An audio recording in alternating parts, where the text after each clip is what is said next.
Hey, what's up everybody, Commander Radix here bringing you another video, and today's a little bit interesting because the camera I'm using to record you is not a camera I've used before.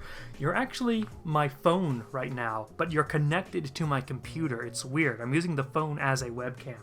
Incredible. I got a Google Pixel recently, and that's like, this is the most advanced phone I have ever had. So if you see me looking up here, that's because I'm looking at OBS and looking at myself like a narcissist. But anyway, it's been a long time since I've recorded in front of a camera, so forgive me if I'm a little clunky. I feel like I say that every video now. Ladies and gentlemen, a few months ago, I think, I released a video in which I went through the graphic novel trade paperback, Void Rivals, Volume 1, More Than Meets the Eye. And that was the first book of the Energon Universe, Skybound's new shared universe that involves Transformers, G.I. Joe, and other Void Rivals type stuff. You know, you're all great fans of Void Rivals, right? Ever since the 80s? You know what I mean? And in that video, watch that video if you have not watched this video, because this is kind of the second part in this series where I'm going through the Energon Universe. I mentioned that I am going to be reading the Energon Universe trade by trade. And this month, in May of 2024, we finally had the release of the trade of Transformers Volume 1, Robots in Disguise. Transformers Volume 1 collects issues 1 through 6 of the new Transformers series in the Energon Universe. And, you know, this video is just me going through that. There will be a lot of spoilers, but especially just random impressions and thoughts that I had. I know the microphone is taking a huge part of the screen. Please forgive me, I'm not a professional YouTuber. I don't have basic filmmaking skills.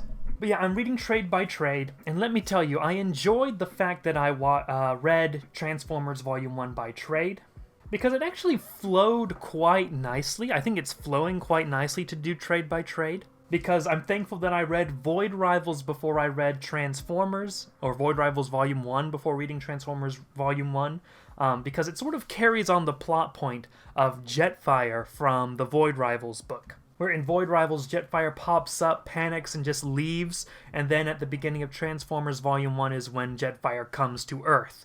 But the general plot of Volume 1, you have Cybertron, which is dying from an energon crisis, an energy crisis, and the Autobots leave on the Ark, the Decepticons board the Ark, they fight, and as they fight, they crash land on Earth.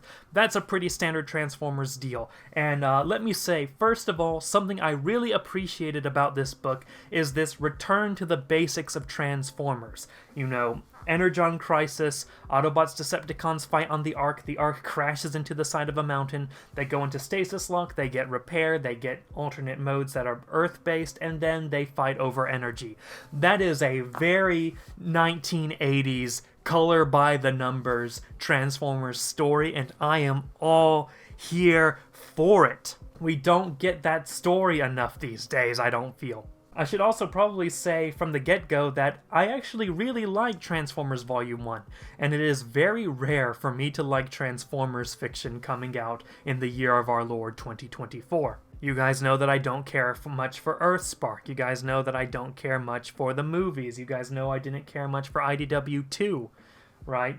You know, I believe the Transformers 1 trailer came out, and all the Transformers YouTubers are talking about the Transformers 1 trailer, and all I did on the day the Transformers 1 trailer dropped was go, wow, that was an amazing trailer. I am referring to the Kingdom Come Deliverance 2 trailer, by the way. My fall to irrelevancy continues more and more every day. I just keep gaining momentum as I fall down this cliff. But yeah, I really enjoyed this returning to basics while also not entirely being steeped in like nostalgia vibes, you know what I mean? For example, there's a lot of like the Transformers vs. G.I. Joe comic was meant in some ways to sort of be nostalgic, to catch that nostalgic feel, right? I can appreciate nostalgic concepts, I just don't want it to be in a purposefully nostalgic vibe, because that purposefully nostalgic vibe cannot persist. When the book is G1-esque, but the whole point is, wow, it's the 80s, right? I don't really care much for that. I think it's very good that this Transformers book, well, being based on a lot of classic Transformers ideas, is not set in the 80s. It is very much set in the modern day, and I think that's a very good thing. Being stuck in the 80s would hold it back. Another thing that I like is that it's set on Earth. Just another point that I like about this classic stuff is that I'm getting really tired of stories set on Cybertron.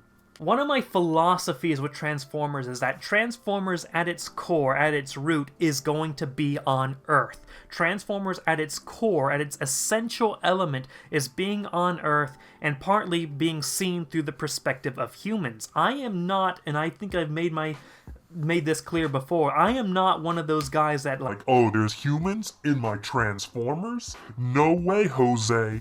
Not only do I really like humans in Transformers, I think humans in Transformers is essential to the main plot threads of Transformers. Now, that doesn't mean that a later story can't go off and be completely set on Cybertron. I'm fine with that, but I think at the beginning of your Transformers universe, it needs to be human-centered, at least from the perspective of the humans, right? This is what IDW 2 really failed at, and that was just going 100% Cybertron the whole time. No bueno, that's not for me. You have to at least introduce your Transformers universe from the perspective of the humans. Technically, this universe was introduced through Void Rivals, but even then, it was Transformers not from the perspective of the Transformers themselves. It was from those two alien characters whose races I no longer remember, like Zertonian and whatever. I need to go back and reread Void Rivals Volume 1. But yeah, I appreciate, by telling the story through the perspective of humans, through Sparkplug, who everyone calls Sparky, and I refuse to call Sparky, because Sparky is a dog's name. And Sparkplug, obviously, is a human's name. And Spike is also obviously a human name. By framing the story through the perspective of Sparkplug, Spike, and Carly, you get that human element, which is really important. And these human characters, by the way, I love these human characters. Now, Spike, he has some cool moments, but overall, I still don't have a strong taste of Spike. Same with Carly, although I should say that I still do like these characters. Carly's van I actually really like. I really like the sort of 70s, 80s fantasy aesthetic that's on her van. That's cool. I like that they both have motivations. Carly wants to get into art school. Spike wants to be an astronaut. And I like that you have the sort of tragedy in the background of, spoilers, Carly's father is going to be killed by Starscream very brutally in this comic. But also Jimmy. Some Jimmy Witwicky got killed on a space traveler explosion thing. Which is weird because I don't remember any Jimmy Witwicky, any James Witwicky. Maybe there is and I'm just like blanking out. To me, the brother of Spike Witwicky is always going to be Buster Witwicky. I don't know why. Maybe there'll be a Buster Witwicky later. I should also say that I'm only reading trade by trade. I know several issues have come out since issue 6, but I'm only up to date on issue 6 because that's what's collected in the volume. And you can see my How to Be a Healthy Fan video if you want to hear my explanation for why I'm reading trade by trade rather than by issue by issue. But with the framing of the humans, the Transformers are able to sort of take that almost cosmic horror aspect to it that I think is really important. No one really cares about Laserbeak. Laserbeak is lame, except when Laserbeak is destroying a house and is up against a human. That's when Laserbeak starts to be a little bit scary, right? But what I also like about this book is that the humans have their own agency, and I don't mean in a, oh, take me to the battlefield, no, it's too dangerous, take me on, which happens in this book. But besides that, the humans do have agency. During the battles, the humans are pulling out guns and shooting at the Decepticons to not really any effect, but the humans are important. I like how they pushed the cannon, the Ion Blaster, to Optimus Prime during the first fight. Sparky gets this whole gang together, these whole war veteran groups armed to the teeth with guns. I don't know if it's war veteran groups or if it's just like if the mountain that the Ark crashed into was in Appalachia instead of Washington or Oregon or whatever. But yeah, really like the humans. And also you have Duke, which is really cool. I like the inclusion of Duke. I like how Duke is really cool. I don't usually associate Duke with flying jets and having a winged jetpack. I guess a jetpack makes sense. They have, the jump thing right, classically in G.I. Joe. But I'm very curious to see how this G.I. Joe world is played out. I've seen the preview for the Duke miniseries, which is Duke talking to General Hawk, which gives me a lot of IDW vibes, which I like. That's good. With G.I. Joe, I don't really like if a modern-day G.I. Joe story gets too campy. There needs to be a level of seriousness to it, but I can also appreciate the more sci-fi aspects being played out. I really appreciate a balance with G.I. Joe, like the early IDW G.I. Joe stuff was. Not a real American hero, but the original IDW G.I. Joe universe. I really liked that, and I hope the Energon Universe takes that approach to G.I. Joe. You know, it should take itself seriously, while at the same time it's okay to have, you know, cool winged jetpacks like we see in Transformers. So the G.I. Joe cameo in Transformers has left me curious to see what they're going to do. I'm not turned off by it, but I'm not 100% sold on it either. We'll see. We'll see how it goes. I'm very picky when it comes to G.I. Joe, to a degree that I'm not that picky in Transformers. I know Transformers fans are the ones that are known for being picky, but I am picky about my G.I. Joe.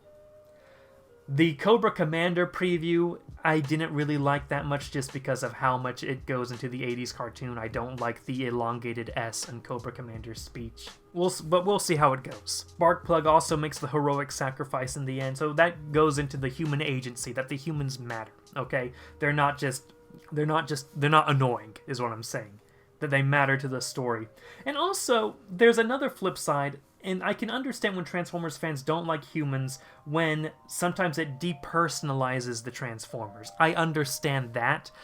I really like how this book personalizes the Transformers. How, you know, there's a scene of Skywarp drinking Energon. That's funny.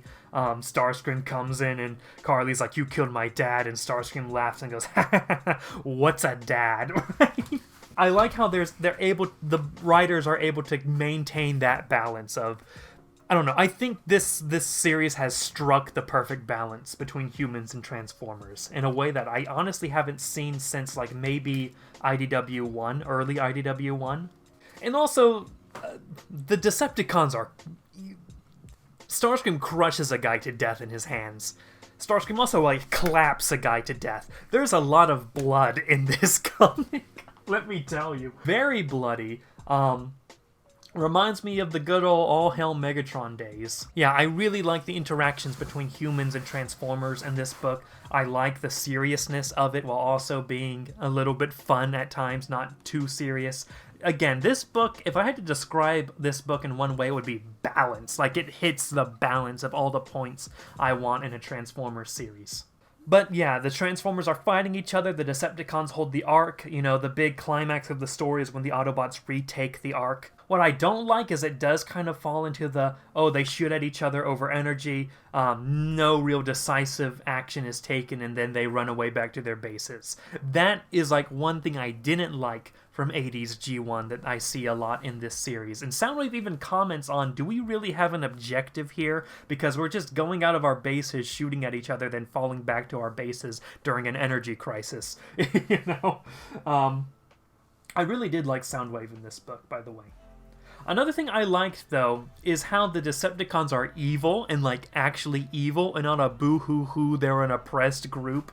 And so that makes them go insane and become evil type thing. I don't like it when the Decepticons are given like some sort of like pity story to make you go, oh, they're being treated bad. That means it makes sense that they're doing massacres of civilians. I like how we haven't seen that yet in this book. That's good. Starscream is like outright unapologetically evil. He lies. He is overly brutal. He's sadistic. The Decepticons are evil. That's good. Another thing I observed that I thought was interesting to note in this book is that the Transformers are relatively young in this universe. And what I mean by that is the standard for the Transformers, what has been set by G1 and IDW, is this idea that this war is going on for 4 million years. However, in this Energon universe, the Cybertronian War has been going on for 200 years. 200. That is very young. That means the Autobot and Decepticon War started like around the same time as like the French Revolution and the American Revolution and the Enlightenment, right? That's around the time frame we're talking about. So we're not going to get like a Beast Wars in the classical sense of the Beast Wars in this universe, because, you know, Beast Wars requires, you know, future descendants of the Autobots and Decepticons going back to prehistoric times on Earth, where the Ark is in stasis, right? That's not happening here. Because they just don't they're not that old. The war is young, and the robots themselves are young compared to other Cybertronian universes. They're not like super ancient, which can allow for a more fleshed out development of the Cybertronian war, because it's not just it's not as abstract as like the first IDW Hasbro universe was. However, I really actually appreciated how the IDW Hasbro universe handled such an old war, you know, a war that's lasting since 4 million years ago. That's, you know, there are a lot of different ways you can take that story, which we don't really get in, we can't get in a more 200-year war that we see in the Skybound universe. I will say that I appreciated the book more when it took itself seriously. I like the art, I just don't want it to go too much into the 80s loud style. There are points like where the onomatopoeias are just straight up words and not actual sound effects, which I don't tend to appreciate that much. Also, I should add, one other thought that I had is, as we live in a world that is continuing to degenerate, I'm starting to appreciate swear words in comics that are based on children's franchises less and less. I know I'm probably going to get hate for that, but that's just something I thought. Rumble is blue and Frenzy is red, which is very unfortunate because that's wrong objectively. But I just want to also add another note of how I was really interested in Soundwave's character, how Soundwave was mourning Ravage being damaged. And how at the end of the book, when Optimus Prime offers peace to Soundwave, Soundwave kind of stops, considers it, but then looks down at the damaged Ravage in his hand, which Optimus shot, right? And then Soundwave responds by trying to throw a punch at Optimus. Soundwave is interesting in this book. I'm interested to see where Soundwave's character goes. I'm also interested in seeing how Ratchet's character goes, because Ratchet is increasingly upset at the idea that Optimus is sacrificing things for the humans when the Autobots themselves don't have enough Energon. Those two characters are interesting to see how they go. I'm getting Judas vibes from Ratchet, actually. Now, this is when this video starts to turn into the symbolism of Transformers, my series where I look into Transformers through classical and biblical themes. Oh my gosh, is this book like seeping in Christian energy. Optimus Prime uses the Matrix, you know, this divine thing, to rebuild the machinery that is keeping people alive in a hospital that's destroyed by the Decepticons. Ratchet says that this is a big sacrifice, and Optimus Prime is like, no matter the cost, there should be no more death. And as he declares no more death, he's using this divine object to repair machines that will help people live, right? Which, making this video during Eastertide, during the Paschal time in the Orthodox Church, the Easter energies of that scene alone was almost not even subtle. Now, you do get this edgy scene where a doctor's like, oh, everything's repaired, thank God, and then another doctor says, don't thank God, thank metal, which really shows how that doctor doesn't understand how God works. That doctor really doesn't understand basic theology, but whatever. And what's interesting is right after that scene, you have Starscream and Soundwave realizing that they need Cybertronian technology to fix the rest of the Decepticons, and they realize that Skywarp is wounded, and so they just tear Skywarp apart and like plug him into Teletran 1, and it helps them, you know, reactivate the other Decepticons, and it really shows the evil of the Decepticons, because that's just a perversion of the Eucharist. That is literally forcing Skywarp into a sacrifice, and this is the scene right after when Optimus Prime makes a selfless sacrifice for others. The Decepticons are voluntelling Skywarp to die, to rip him apart. It's a very violent scene where Skywarp is ripped apart, and his body is broken, right? And through his flesh, the other Decepticons are able to to be resurrected, right? That is the most demented version of the Eucharist I've ever seen, and it is so straightforward. It's amazing that I don't really think the author intended that. But it really goes to show the evil of the Decepticons. And then, of course, you have Sparkplug's sacrifice later, right? So Sacrifice, the sort of Christness of Optimus Prime, which is an episode I'm going to focus on in an episode of Symbolism of Transformers later. You know, that sacrifice was strong. There's also the theme of mourning. There's a theme of Jimmy Witwicky dying. There's a theme of, you know, when Carly's dad dies. There's the theme of Cybertron being lost. Jetfire dies, right? There's this big sense of mourning in this book, which I really appreciate. That's a good theme to explore, especially in Transformers. Now, as my reading experience is reading it trade by trade, I didn't feel the good beginning, middle, end arc as you should have in a contained story. And I know it wasn't intended to be a contained story, but that's just how I'm choosing to read it, right? And this is my comments as someone reading it as a contained story.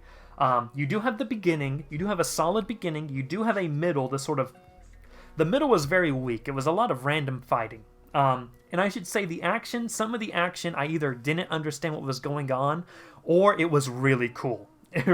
There were moments in the book where I'm like, oh, that's cool. Like when RC sort of helps save Carly falling off the edge of the dam, right? She runs up the side of the dam, transforms, and turns to the side, opens the door, and catches her. That was pretty cool. Optimus Prime flipping Devastator. That was pretty cool. And even though I said that I don't appreciate the onomatopoeias being actual words, and there is an onomatopoeia saying, you know the song, which is definitely, you got the touch, right? I did play the touch on another tab when I was reading that part, and that was pretty cool. But other parts, there's a cool scene where Skywarp like sort of throws Optimus Prime off balance by teleporting his hand through a portal and like reaching behind him. That was creative. But there were other parts of the action scenes where I wasn't sure what was going on. A lot of the transformation looks like the parts just sort of float and turn into the robot and then disconnect and float and turn into the vehicles. But yeah, the middle was kind of weak. The end, retaking the arc, was pretty good, except it just ends on a cliffhanger. It ends in in Spike writing out what happened, where's my dad, right? When his dad had sacrificed himself. That didn't feel like a solid ending to Volume 1, right? And this goes into the problem with reading Void Rivals. It didn't really have a solid ending. Volume 1 of Transformers also didn't really have a solid ending with that one point. However, overall, it did have a more contained beginning, middle, end arc. Just the middle was kind of weak. The beginning was stronger than any of those three parts. I also feel that it was kind of too early from a universe standpoint to bring in Devastator. I do like it when they make a big deal out of combiners. If you remember early IDW, combiners were treated almost like weapons of mass destruction in the scale of their importance. So seeing Devastator just pop up and then be defeated is kind of like, okay, alright. When I'm used to early IDW where like combiner technology was like this Manhattan Project thing. But at the same time, it's better than like Power Core Combiners stuff or Enigma of Combination stuff. I'm glad that's gone. And they did need to be a bit of a bigger threat during the retaking of the arc. So I understand if you're going to bring in anything, okay, Devastator, sure. If I could think of an alternative... Yeah, I really can't think of an alternative to Devastator in that situation from a writer's perspective. And another thing to bring up, Thundercracker seems interesting. Thundercracker is under the impression that Skywarp was ripped apart by the Autobots, right? It's going to be interesting to see how Thundercracker reacts when he learns that it was Starscream and Soundwave that ripped him apart. You know, Thundercracker is one of my favorite G1 Decepticons, especially because of his characterization in All Hail Megatron. How when he feels that the Decepticons have become dishonorable, he leaves them, right? So, and also Soundwave also joins, not the Autobots, but aligns himself with the Autobots later on in IDW in a way that I really liked. So it's interesting that those two characters have seeds being planted for their further character development in the future. So I'm looking forward to that. But yeah, I love this series much more than IDW 2, let me tell you. Much more than IDW 2, where 20 issues go by and nothing happens. In this one volume of 6 issues, I feel like a lot happens and a lot is setting up for the future. I am looking forward to see what happens next. I am looking forward for the Duke miniseries. And again, I'm going to be reading these trade by trade, not issue by issue. I think the next book I review is going to be the Duke trade, so keep an eye out for that. That's happening in, I think, June or July. But yeah, that's going to wrap up this episode. Thank you guys so much for watching. Please subscribe to the channel if you have not yet. Follow me on social media. Links are in the description. Let me know if you've read the book. How do you feel about the first 6 issues of the Energon Universe Transformers series? Let me know what you think about what I think in the comments below. And have a great day, ladies and gentlemen.